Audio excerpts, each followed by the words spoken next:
If this is your first time on the channel and you want to know everything there is to know about living in Redondo Beach, California and the surrounding South Bay area, then hit subscribe so you can stay current in what's happening in Redondo Beach. My name is David Coe. I have lived in Redondo Beach for over 30 years and been a realtor for the last 20. Myself and my team at the Coe Real Estate Group, we love to help people navigate the move here to Redondo Beach. And whether that's 9 days or 900 days away for you, we would love to be connected with you. All of our contact info is in the description, and we'd be happy to help you make a smooth move to Redondo Beach or the South Bay area.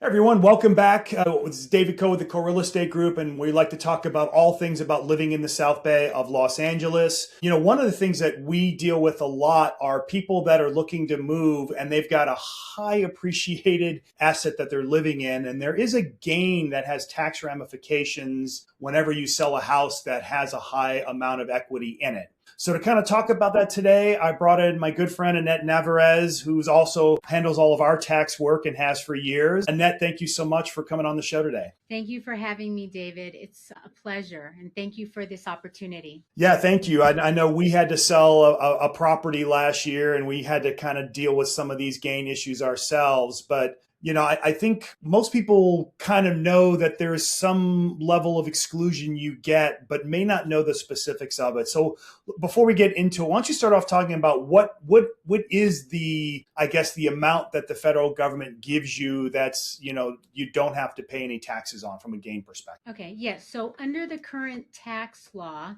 okay, the exclusion of gain from your primary residence is $250,000 for single, $500,000 for married filing jointly. Now, if you have married spouses that will be filing married filing separate, that amount gets changed to $250 per taxpayer. What if I'm a tenant in common and we both live in it and we're not married? Do we each get the $250,000 exemption? Yes, you would each get the 250 exemption. Okay.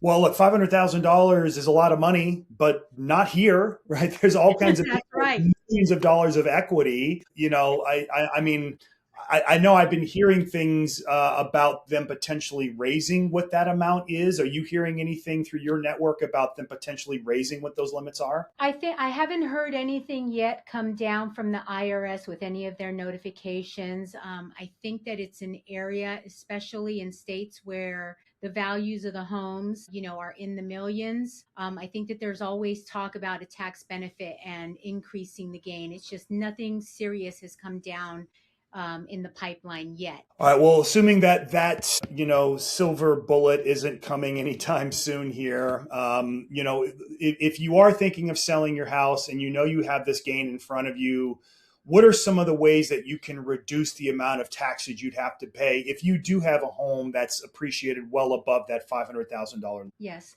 So first and foremost, I always say that the best way to go about this is through record keeping. And when we've had clients or taxpayers that have owned their homes for over 30 years, you know, that could be quite daunting to deal with. And most people just kind of rely on memory. But when we're talking about saving tax dollars, it really boils down to really taking account for everything that happened as best you can. And that would be, I tell my clients that really just start off with an Excel spreadsheet and think of everything that's come to mind. And there are some, I'm going to list out some categories that are to give clients an idea of what they should be looking for when it comes to improvements and raising the basis of your property that you've held. And that could be room additions, kitchen remodels, bathroom renovations, a new roof, any air conditioning or HVAC upgrades, definitely modern day solar panels. A lot of people are doing those, and then permanent landscaping.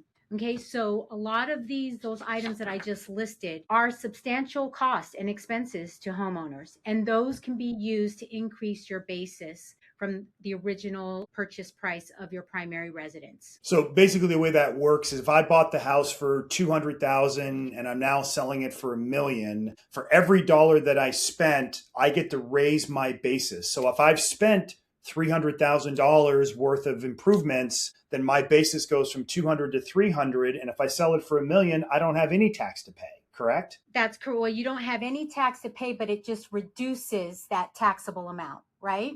Right. So you are correct in that amount that it would reduce it. So you're a little closer to that that number, and that's going to be taxable gain before the exclusion. Right, right. Yeah, because if I can get my taxable gain to 500,000 and that fixed under the exemption, then I'm free from having to pay any capital gain taxes. But if I have $1 million gain and I can raise my basis, and get rid of 500,000 of it, I at least don't have to pay taxes on the first 500,000, just the second 500,000. Exactly, exactly. And that is a significant amount. Yeah. So yes, I definitely agree with that, David. So, tax, I think any improvement, that's probably the biggest thing, right? Like, even if you don't know, at least list out what you've had, what you've done. We can always guesstimate what you might have spent on those things, but having something is better than nothing, even if you don't have receipts for the work that was done. I agree with that as well too. And I always think that it is prudent for purposes when you're talking to your real estate agent, list down everything. And for your tax preparer, I would just say list more than not. Your tax professional will help you determine, what they could add and what they can't add. Yeah, I think this is good in net too for people that maybe just bought a house, right? Maybe they're not even thinking about selling it. And again, like, these are good practices to have right now, right? Every time you spend a dime on your home, have a record of it and put it in a spreadsheet or a folder or something, because at some point you are going to have to sell it and it could save you a lot of money. Absolutely. And that is actually a really good point, which is this isn't just for homeowners that have held their home for several years. This is good practice and good education for new homeowners to have, which is if you're not, start a file now and just document any of the improvements that are being done. All right, well, beyond adding to the basis, there are certain situations where I might have to recapture previous tax benefits. Can you talk about what that means? Yes. So we have talked about improvements that are done to the property that get you closer to the selling price to reduce your capital gains tax. What I do want to point out is that there may have been certain transactions on a person's tax return that a taxpayer may have to pay back tax credits that they took for their home when they sell the primary residence. Examples of this would be home office use, rental property versus personal use. So if at any point you took depreciation for your primary residence, at any point,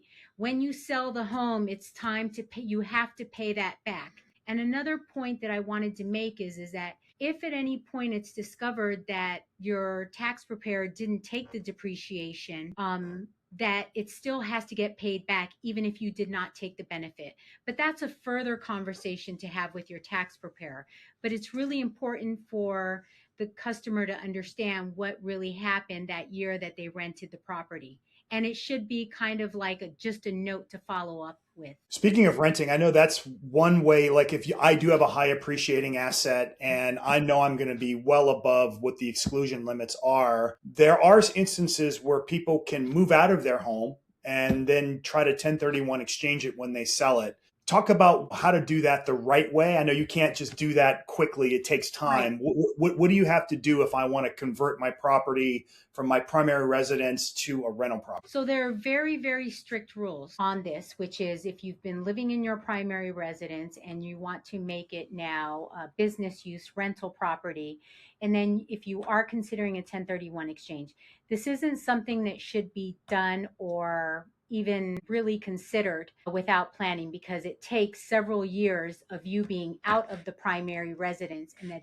is truly a rental property. And then there are third party companies that will help them determine if they have met the requirement to have it be treated as rental property to qualify for the 1031. But the time in this transaction, the time living in the primary resident is crucial and important in order to make that property qualify to do the 1031 exchange. And I think I've heard that you have to be out of it for at least 2 years, right? You have to have 2 of the last 5 years. It has to be a rental property. At least. At least 3 would be better, right? 3 would be better. The Right. longer would be better. And I'm not saying an extended amount of time, but I cannot stress enough how important it is to make sure that before even considering a 1031 exchange, that requirement has been met to I avoid. to avoid problems with the IRS down the line. I actually had a client who they owned the property outright. It was a high appreciation, certainly well above what their exemption was, but they had no debt on it, right? So what they did is they took a loan out, used that money to buy another piece of property, and then rented the house out, and it still cash flowed because they didn't, they took out enough money to be able to buy the other property and not have to make a mortgage payment on that. And then after a couple of years, they sold that house and 1031 exchanged it. Yep, that would be the perfect situation. Yeah.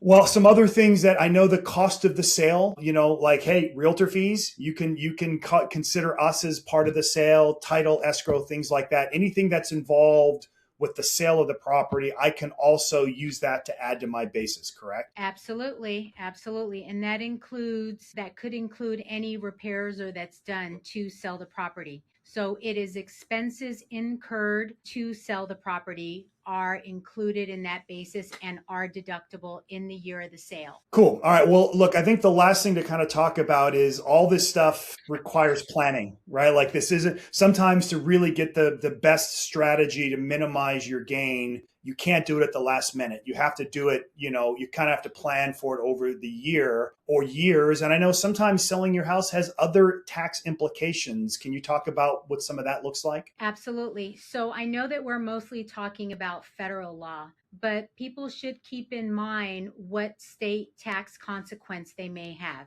In addition to that, there are some people that may have reporting requirements of their income to other agencies. An example would be Social Security, which is at times Social Security will raise your IRM, your premium based on your income for that year. So if a client or someone has other agencies that they are reporting income to, they should be mindful of what other areas in their life may be affected by the additional gain, if they have any gain that year, that may trigger additional premiums and additional tax or additional fees with any of those reporting agencies. So, like all things, don't do it at the last minute. Be in contact with your tax professional. Talk about what's going on in your life so they can guide you on what are some things you can do to minimize whatever tax obligations you make. Right, absolutely. And you guys are definitely the starting point for that. And yes, they should do a lot of planning. Once they're considering it, talk to your realtor, but then really the next phone call should be with their tax professional to just kind of throw around some planning and ideas. Yeah, whenever we get that call, what do we think their taxes are going to be? We actually have a worksheet we can work them through and give them an idea. But as soon as we give them that worksheet, it comes with a call your CPA. We're real estate people. We're not tax professionals. This is an estimate, but you really need to sit down with your tax professional, even if it means you might have to wait a year or two before you sell based on whatever tax information the sale of that home may incur. Absolutely. And the only thing I tell my clients who are really is planning these type of large taxable transactions, or they do want to execute it, is by the time you file your return April 15th, if you have a large taxable transaction in that year, you shouldn't have any surprises when you file your April 15th return. You should already know what the outcome is going to be so that you were able to prepare for that filing period and the reconciliation. In my old corporate life, I had a boss who would say the only good meeting is a meeting that you walk into and you know what the outcome is going to be. I think the same thing could be said with good tax planning, right? Absolutely. I agree. Awesome.